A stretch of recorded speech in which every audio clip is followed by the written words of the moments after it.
more than just flying. NBC7's military reporter Leah Sutton knows this. She was an A-18 pilot herself, and now she gives us an exclusive look at a day in the life of a Hornet pilot assigned to the Black Knights of VMFA 314.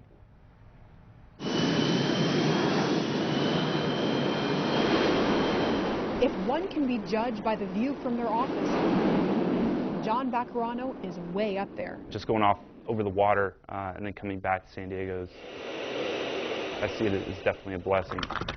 But most of his day isn't spent zorching through the sky. A 1-hour flight takes more than 6 hours of work. And I think the misconception may be that we just hop in the jet and go fly around.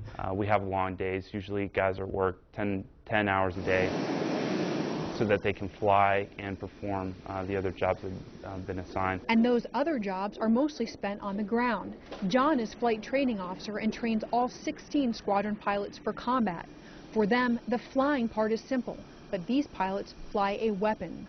Flight school for us is basically teaching us how to fly an airplane, and then once we come into operational squadrons like we are here at Miramar, it's learning how to employ the airplane as a weapon system. The Hornet is a fighter attack jet with several key missions, like bombing targets to assist Marines on the ground. In the Marine Corps, we like to call ourselves the America's 911 Force in Readiness, and that means to me, as a squadron commander, is to be ready to go any day of the week. We'll check in at 1300 and we'll take off at 1310. Today, John's training a pilot in what most know as dogfighting. An hour was spent kneeboards and checking weather. Go ahead and echo me with the Night 3 Force Bean Angels right. For the next 2 hours, they'll talk through the flight step by step, then sign out their planes, check paperwork, and gear up for flight.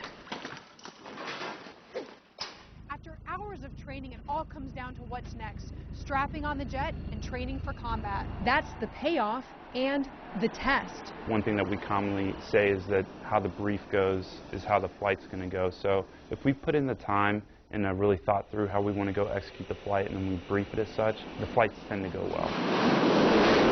Finally, they're off, charging that San Diego sky. But soon they'll be back, and it doesn't end there. Once they land, they have an hour to turn in the jets and analyze the flight recordings. Then they debrief. For this flight, it took an hour, but others can be grueling and take as long as 8. We'll come back and debrief the flight and pull out all those learning points that are going to make the next time we go do it better. All in a day's work, but that's what it takes to fight to win when America calls. And Leah tells us that John and the other Black Knights of VMFA 314 are getting ready to deploy in the fall. They are also celebrating a big anniversary this year, 100 years of Marine Corps aviation. How cool is that to look at? Very cool.